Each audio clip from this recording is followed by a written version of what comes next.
ትላንትና ኡስታዝ አቡበከር ውሎ እንዴት ነበር? ይሄንን መስራት ካልቻልን በዚህ ልክ መጓዝ ካልቻልን አሁንም የምናስባቸውን ነገሮች አናሳኩም ብዬ አምናለሁ። የኢነርጂ ሶርስ ምንድነው? መድከማችንና መቅረታችንን እያመንክ አሁንም አንተ ለመቅረትና ለመቆም ከወሰን ግዴት ብለህ ትራመዳለህ። ኡስታዝ አቡበከር ሊሞላ የሚያስበው ሚና የመሪነት ሚና ነው ብል ተሳስቻለሁ። በመቶ ሺዎች የሚቆጠር ህዝብ ነው ፈርሞ ምናልባት በኢትዮጵያ ሙስሊሞች ታሪክ በዚህ ዘመን ትውልድ በፊርማ መሪ ተደርጎ የተመረጠ ሰው ነኝ። ይሄን አስተሳሰብ የመቀየር ሚና የመሪው ሚና አይደለም ወይ? ዞሮ ዞሮ ተጠያቂነቱን በተወሰነ መልኩ መሪዎች ጋር ያመጣም ወይ ብዬ ባነሳስ አንድ ተራ አቡበከር ቀርቶ አይደለም ታላቁ ሰው ሰይድና አቡበከር ስዲቅ ቀጥ ካልኩኝ ከዘመምኩ አቃኑኝ ከተሳሳትኩ መልሱኝ ሐቅ ላይ ከቆምኩ አግዙኝ ነው።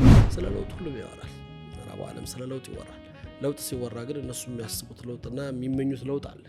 እስልምና ደግሞ የሚያስበው ለውጥ ከትናንት የተሻለ ማንነትን መፍጠር ነው። መጫወት የምታስበው ሚና ወይም እየተጫወትክ ያለው ሚና ምንድነው ብለህ ታስባለህ? በህይወቴ ውስጥ ያለው ትልቁ ጥያቄ ነው ብዬ ነው የማስበው።